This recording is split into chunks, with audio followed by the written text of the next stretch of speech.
I don't know about you guys, but I'll take an amazing scent trail any day of the week over super strong projection.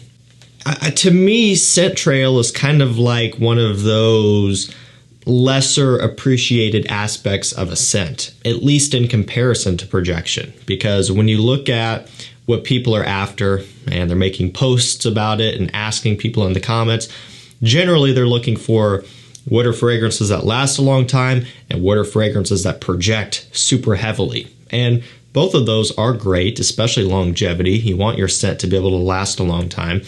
But for me, I love the idea that a scent can leave a trail behind me. So even as I exit a room, it's still there, just lingering in the air ever so slightly. It also isn't quite as obnoxious as something that, projects 20 feet away from you when you're standing still. That doesn't seem to maybe accomplish the same thing, because if people are all the way across the room, they're going to have no idea it's coming from you. At least if it's leaving a trail behind you, people can kind of track you down a little bit easier. And so I've been pretty vocal about that on the channel. I like scent trails. And I also find that fragrances that kind of are suspended in the air tend to smell better than if you were to spray it on skin and then smell them up close. So there's something about getting that stuff in the air, letting it linger, and then smelling it. It's 10 times better. So today we're going to be going over a select few fragrances that do leave a great scent trail that smells absolutely addicting. And this is kind of the perfect time of year for it. Going into winter, as it's getting colder, you're breaking out your cool weather scents that are sweet, kind of gourmand, inviting, maybe spicy, rich, syrupy, whatever. Now, a lot of those might have a ton of projection, but you also want to go for some that do leave a nice trail behind you as well. I'll drop links to these down below, so as we go through these and I reference any prices, it's going to be discounted prices. That way you can save the most amount of money. Now let's get things kicked off with Prada Lunar Rosa Black. This has never been a big projector. This one is a little bit more moderate in terms of its delivery in that sense. It's a little bit more of a personal scent. However, I have found, after wearing this one for a long time at this point, that it does leave a nice trail behind you. You spray this one on, you walk through a room, it just kind of follows behind you, suspends itself in the air. And one thing you can kind of do to test this a little bit is to simply spray it up in the air. Try not to get it on yourself, spray it up in the air, and then see how long you can smell it in the air before it just goes away. You'll find that some scents are gone almost immediately, and others you could still pick up on for quite a while after doing that. It's not a perfect test, but it's a start. The best way is to just wear these things for yourself, try it out, experiment, and then get a feel for it, but that's a good starting point. And this is the type of thing that I'll be able to smell in the air for a long time after doing that. So definitely one that just has kind of a powdery richness about it that for whatever reason just clings to whatever molecules are in the air, supposedly. That's probably not how it works, but that's kind of what it seems like. This one leaves a great trail behind you. It's all about the amber and the tonka bean here, so it's very powdery. It's not your typical men's scent in the fact that it's woodsy and masculine and maybe citrusy or something, or aquatic or blue. This really goes against the grain. But if you're after something unique, something a bit different, maybe even a bit of a challenge depending on what you normally wear, check out Lunar Rosa Black. Next up, we have Valentino Wo Intense. So you could really go for most of the major sweet iris scents. I found for the most part they do a pretty good job of leaving a fantastic scent trail behind you. They all have a pretty good heaviness about them to where they do hang around. Eau Intense would be a great pick. Gentleman Eau de Parfum Reserve Privé. If you have Dior Parfum, another great choice there. Carolina Herrera, Iris Empire, and so on. They all do a really good job. Valentino Wo Intense is one that has been more of a recent, not discovery because I've had it for a long time, but more of a recent love for me. Within the past year or two, I've started to give it a lot more attention. I was always in the boat that, I have Dior Intense, I have Gentleman EDP, I wear them both often. The Valentino was always one that got left out. I just felt that maybe it was a bit redundant. But then I started to wear it more and I realized that there are some very interesting nuances about this one that the others lack, and the main one being the leather in here. It smells amazing with that leather accord. So good. So you're still getting some of that iris sweetness, but the leathery kind of suede texture that this one gives off separates it from the others. None of the others really use leather to any sort of extent. Iris Empire does a little bit, but this one, it's just a different style to that scent, and I really like it for that reason. I also think the leather gives it just a little bit more of a versatility and a little bit more of maybe a classy kind of upscale smell. You know, when you think of something like Tom Ford Ombre leather, or Tom Ford Tuscan leather, any other popular leather scent, there's a certain level of sophistication about it, and that's kind of what this one has as well, coming from that note. One thing's for sure, this one leaves a great scent trail behind you. It's got great performance overall as well. Projection, not so much, but longevity is great. Scent trail is great. Quality is fantastic on this one. You gotta have Valentino Wo Intense. This is an amazing fall and winter scent. Next up, we have Dolce Gabbana The One Royal Night. Love this stuff. Now, this one, unfortunately, is getting to that point where it's getting a little bit harder to find. I mean, it's in stock right now. I'll link it down below. You can pick it up. It's like 80 bucks right now. Really good price. Testers with cap. But other than that, you look at all of the other discounters, sold out. You know, it's the exclusive edition line, and they're all getting to that point where they're sold out. Luminous Night, Mysterious Night, this one. It's a shame. I don't know if they're just having some major production issues with these, or maybe some of the older ones here like these are finally getting let go. There's no way of knowing. But, you know, even though these are exclusive, this and Mysterious Night at one point were just always in stock. They weren't really that hard to get. Luminous Night has been hard to get since the beginning, so it's kind of sad to see that these are going in that direction as well. But if you want this one, pick it up. And here's why I like it. It's a smoother version of the 1 EDP because it does lack the tobacco, but what it does do is it amps up the sandalwood and the amber a lot. So it's smooth, it's rich, it's creamy, it's silky, and it also has better performance than the 1 EDP. And so I've always kind of said, if you're disappointed with your EDP performance, layer them, okay? Layer the 1 EDP with Royal Night. You still get the tobacco and all of those special nuances out of the 1 EDP, but then you get this one kind of acting more as the heavier base or dry down. It just gives you a few extra hours of performance, which you can't beat. This is also a collector's piece at this point, so it's worth having around. Definitely one that I love and recommend. This is one of those ones where I wear it just about as often as I do the 1 EDP, and I wear the 1 EDP a ton. So great scent trail that this one leaves, better performance than the others, worth checking out. Let's go for the new PDM up next. It is Altair. So this one here came out and immediately was of high interest because it's a new PDM, right? But I think they did a good job with this one. It's got vanilla, praline, there's some cinnamon in here, you get some musk as well. Another one that, no surprise, is very sweet. PDM, they're good at that. And a lot of their most popular offerings are very sweet. And this one's no exception. You know, to me, it kind of has that same type of syrupy vanilla found in something like Mercedes-Benz Club Black. And yes, I'm comparing a, you know, $300 retail niche scent to a $50 discounter designer. But that's kind of really what it reminds me of. I'm not saying that this smells exactly like it and that it's a clone of Club Black.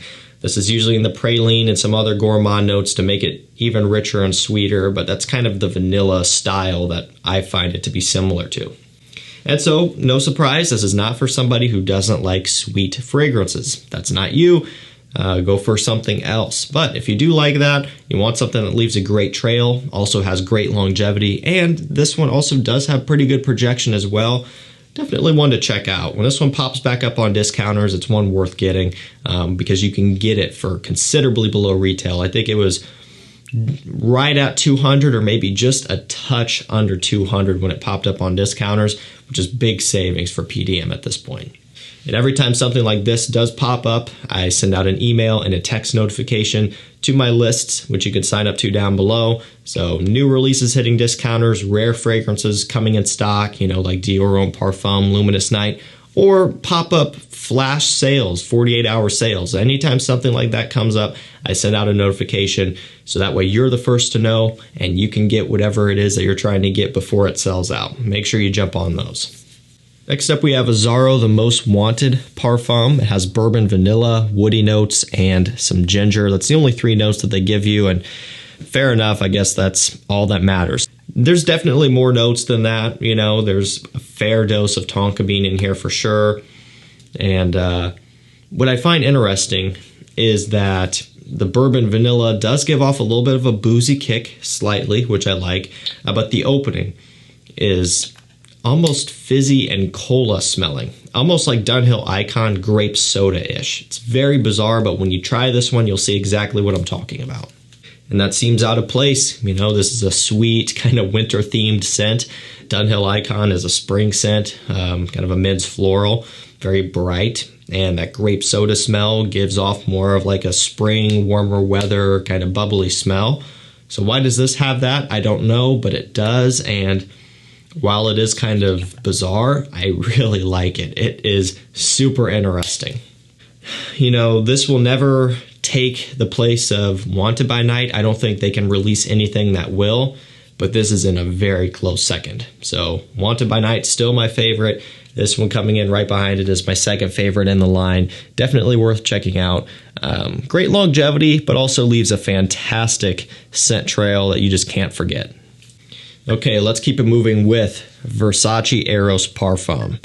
So, any younger guys out there watching the channel, you know, maybe you're 16, 17, 18, 19, 20, or you could be older as well. You could be any age, but speaking to the younger crowd out there especially, this is what you want, you know, and to be fair, a lot of these others would work for you as well. But I think Aeros Flame is something that maybe you could sleep on a little bit, you know, easy to forget about because you're seeing everything else getting hyped up and you want to go for that stuff. But if you're in high school or early college, you know, this is perfect, okay? It's not the same played out Aeros EDT that has been used to death at this point. Aeros Flame is really nice because it's a little bit more of a kind of a fruity aromatic take on that DNA. It's not focusing as much on the overly strong prominence of the mint and the vanilla kind of coming together. You know, it's using some orange, a little bit of musk in here, some pepper, a little bit of a spicy kick, some other citruses as well. And then you're getting some of the sweet notes like the vanilla and all of that. But I just find it to be a little bit creamier, a little bit less in your face and overpowering, and just a little bit more laid back. It smells great. I love Aeros Flame. This is one that I think is not necessarily underrated because it's still an Aeros, but in comparison to a lot of other things on the market, seriously one you need to consider. You can get these giant bottles like this for not a whole lot of money relative to the 100 mil. So you're doubling the amount here and only paying an extra 20 bucks, maybe 30 bucks, something like that. So price per mil works out great. If you think you're going to wear it a lot, go for the 200 mil, burn through it, and you'll be saving money in the long run. This next one is every bit of $40 here. It is Mercedes-Benz Club Extreme. Very interesting story behind this one. You know, it at one point was impossible to find. Discontinued, I guess, I'm imagining, because I don't think they brought this back, but, you know, just hard to get, couldn't find it anywhere. And then within the past few months, maybe sometime over summer actually, a little bit longer than a few months, it came back, and we're all kind of like, okay, it's back for now, but who knows how long it's going to be.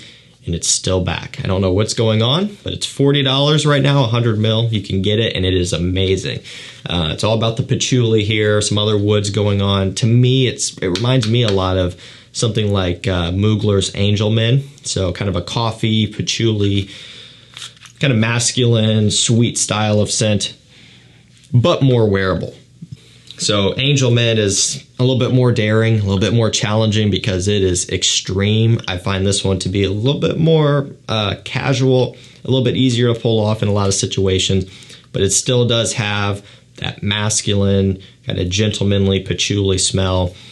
Also kind of reminds me a little bit of Guerlain Lige or L'Instant de Guerlain Eau de Parfum. Similar type of patchouli in there, which almost gives off a little bit of a cacao, kind of chocolatey, dusty powderiness. That's kind of the couple scents that it reminds me of. Angelman and L'Instant de Guerlain Eau de Parfum by Guerlain, of course. That's kind of where it is for me. But this one is going to be more affordable than Angelman and more wearable than both of them, in my opinion. If you have the chance to get this one, I do recommend it. It's not going to be around forever, so make sure you grab it while you can. Next up, we have Rosa Elysium Eau Intense. So this one here has grapefruit, juniper berries, vetiver, blackcurrant, and you even get some rhubarb in here, and there are a ton of other notes as well. In typical Rosa fashion, ton of notes. And I love it. It's better than the 3 that we get from a lot of, designer brands these days. So definitely lay it all out on the line. This one, my only issue with it is it's Eau Intense, but it's lighter and fresher than Elysium. So that's kind of how I look at it, and the bottle kind of goes along with lighter and fresher as well. It's got a nice frosted look and a gradient, but Eau Intense is an interesting choice. I think Eau Fresh would have been great, but it doesn't matter. You guys know it at this point. Or maybe you don't, and if you don't and you like Elysium, you got to get this one at some point. It's frosted, it's icy, it's cool, it's refreshing. If Elysium is even a little bit too sweet for you in the summertime, because it does pack a lot of citrus and fruits and everything and a ton of vetiver and ambroxan, this one lightens it up and makes it even easier to pull off. Elysium is one of my go-to summer scents. I've got no problem with it. But for a really, really hot, humid day, this one will come in handy. And this is very much against everything else in the video in terms of the style. We've been covering a lot of sweet scents, and we're going to finish off with sweet scents. But hey, if you're down under, or you're somewhere where it's still warm enough to be wearing stuff like this, or even if you're just in Florida or California for that matter, here you go. Here's something fresh that still leaves a great scent trail that's going to work in December for you. Stronger With You absolutely has chestnut, it has rum, it has tonka bean and vanilla, and just your standard Stronger With You fixings, but with some booze and a little bit heavier and richer. It's my favorite flanker. I think it's the best one. It's also one that's a little bit tricky to get. Oftentimes sold out, but it pops up every now and then. I send out an email notification and a text each time it does, so it's not that hard to get, but it is worth being on the lookout for, especially as we're heading into that time of year. If you want to be able to get it and wear it throughout the winter time, make sure you're on the lookout and you pick it up as soon as you have the option to. My next favorite flanker, I don't know, would probably be maybe Stronger With You Oud. It just depends if I'm, what I'm looking for, I guess, but this is always going to be the one that I'll go to first. Has a great scent trail. It's a parfum concentration, which really helps with that scent trail. So the projection is not huge. The longevity is great, but this one hangs in the air like crazy, and I love it. And last up, we have Lal Elixir. It's got honey, tonka bean, tobacco, vanilla, some lavender in here as well. It's the newest Lal. It's a new release as of this year, which this year is already coming to an end. Pretty crazy. And they did it right. They've done it right with a lot of these. Le Male Parfum was a really, really good release, still is. Didn't mean to say was. Is a good release still, even with this being out. But this one is impressive. And, for me, I look at it as if, you're a hater of Le Male, the EDT is played out for you, you got sick of it. Ultra Male was way too sweet, and it made you mad because Ultra Male makes people mad. Apparently they hate it so much they get shaking with rage when they smell that one. Put all that aside, at least sample this. You might be impressed. I think if you were to give this to someone blind and have them smell it, they would like it and might open their eyes and see it's a Le Male scent and then change their mind, but this is really good. You still get a little bit of that original DNA, and it's simply the lavender vanilla combo, which is the iconic lavender vanilla style that was used in the original that is carried down throughout the line. A little bit of that, but the honey and the tobacco and everything really comes and is the star of the show here, and that's what's worth it about this one. So definitely worth checking out. This is addicting. It smells amazing, and it leaves a great scent trail. Alrighty guys, that's going to do it for me. You guys know the topic of this one. I've said it a million times throughout the video. Let me know some of your favorite picks down below. Doesn't have to be the ones in this video. It could be ones that I missed. All links will be down below. And again, if you're on the hunt for anything rare, discontinued, or hard to find, or some great fragrance deals, some restocks, whatever, jump on my mailing list and texting list. Thank you so much for watching. Stay safe, stay healthy. We'll see you tomorrow with another one. Take care.